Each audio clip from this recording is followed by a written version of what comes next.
Class 9 তোমাদের first summative ইভ্যালুয়েশনের সম্পূর্ণ সিলেবাসটা সংগ্রহ করে নেবে। প্রত্যেকটা বিষয়ের কি কি অধ্যায় পরীক্ষা হবে।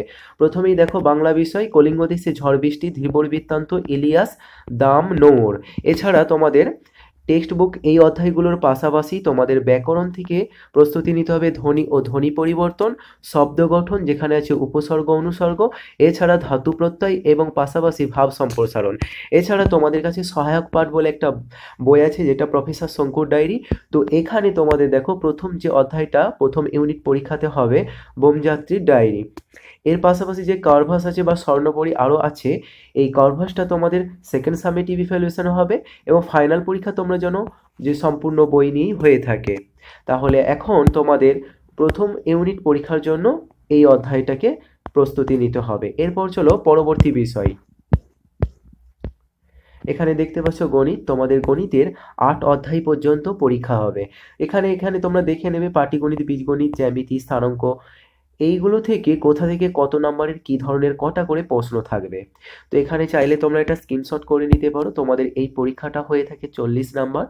তো তোমাদের পাঠ্য বইয়ের কোষে দেখি 1 থেকে কোষে দেখি 8 পর্যন্ত পরীক্ষা হবে। পরবর্তী যে বিষয় সেটা হচ্ছে ভৌত বিজ্ঞান বিষয়। দেখো পরিমাপ অধ্যায় পরীক্ষা হবে, বল ও গতি হবে, এছাড়া পরমাণুর গঠন এবং তোমরা নাম্বার বিভাজনটা দেখতে পাচ্ছ কোথা থেকে কতগুলো প্রশ্ন থাকবে এবং কত নম্বরের প্রশ্ন থাকবে। পরবর্তী দেখো জীবন বিজ্ঞান প্রথম দুটো অধ্যায় অর্থাৎ জীবন ও তার বৈচিত্র্য, 2 নম্বর অধ্যায় জীবন সংগঠনের স্তর এবং তোমরা নাম্বার বিভাজনগুলো একটু দেখে নেবে। পরের বিষয় দেখো, পরে তোমাদের ইতিহাসের দেখো ফরাসি বিপ্লবের কয়েকটি দিক এবং তারপরে থাকছে বিপ্লবী আদর্শ, নেপোলিয়ন সাম্রাজ্য ও জাতীয়তাবাদ এবং নাম্বার বিভাজনগুলো দেখতে পাচ্ছ কোথা থেকে কি ধরনের প্রশ্নগুলো থাকবে।